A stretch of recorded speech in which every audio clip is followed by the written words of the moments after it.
too familiar with the roads and just, what might be underneath that, sometimes these can...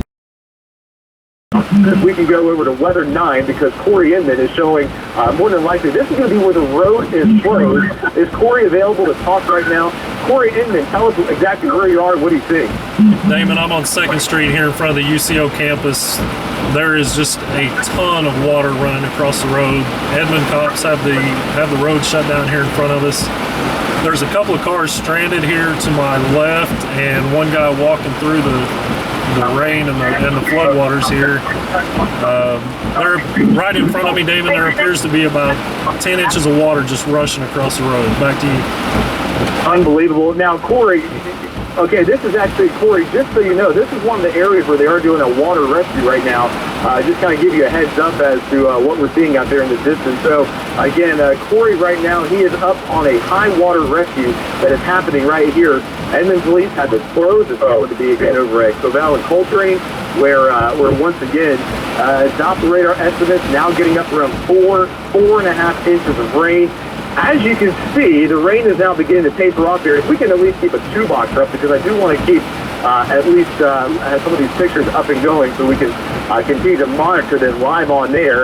Again, on the bottom, you're looking at this coming in from Jeremy Carter, Corey Edmond, and then eventually Dave Balaga here. So the clearing line is now getting ready to slip on through the city of Edmond here, although still getting some heavy rain still falling just south of the Steel Packer Turnpike just south of Quail Springs Mall. This heavy rain is going to continue probably at least for another couple, at least about another hour or two. The severe thunderstorm watch has been allowed to expire. We are now going into a heavy rain threat that's quickly moving in right across the metro. Michael, what do you see?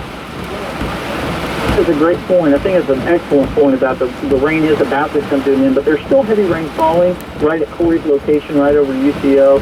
And again, there's going to be kind of this delayed effect. So just because the rain stops doesn't mean the flash flooding stops here for about another 2 or 3 hours. And that's kind of the way flash flooding works. A lot of times when a flash flood warning is issued, it's only issued for about a 3-hour stretch. So that's very common. So just know that even if the rain stops, don't think you can just get out and drive through this water, because it is deep in some of these areas. I was looking at where Corey's at. He's right near where OSBI is. They have a kind of their headquarters right there along 2nd Street across from UCO.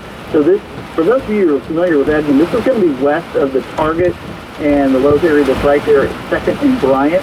And so it's a little bit further west from the main fire station number 1 there. And so it's right there at UCO in the Edmond area. And so they're blocking it off, which is good. That's what, Edmond Police doing a great job, because that's what you don't see people driving in and out of that. So Edmond Police out there doing the job, which is fantastic. Just keep in mind, they can't be everywhere. So if you're off on a side road trying to get around because your way is blocked, just wait. Don't drive through water that's over the roads in these residential areas either. Yeah, very, very good point there, Michael. So once again, the flooding threat ongoing in Edmond. Jenny Monroe from Edmond Police, we have you live on the phone right now.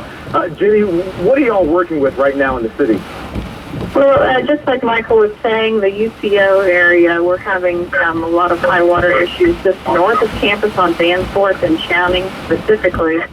Our officer that when he got there said it was about 2 feet deep of water in that area. We have Danforth and the Coltrane area where we have high water. 2nd and Broadway by the train tracks where it dips down underneath the tracks is always a problem area for us. In fact, we have our rescue vehicle out now going through town just trying to see who needs help and what we can do there. We're trying to be proactive in that realm. And then we also have a water rescue with a vehicle going on east of I-35 out towards Arcadia Lake area. I don't have the specific address, but essentially, like you just said, we have high water issues going on all around town, and our officers, everyone's out just trying to get people to stop driving. That's the best thing you can do at this point until the rain comes through, is just to get off the road. Jenny, certainly, one of the problems that we were running into a couple weeks ago when we were experiencing a lot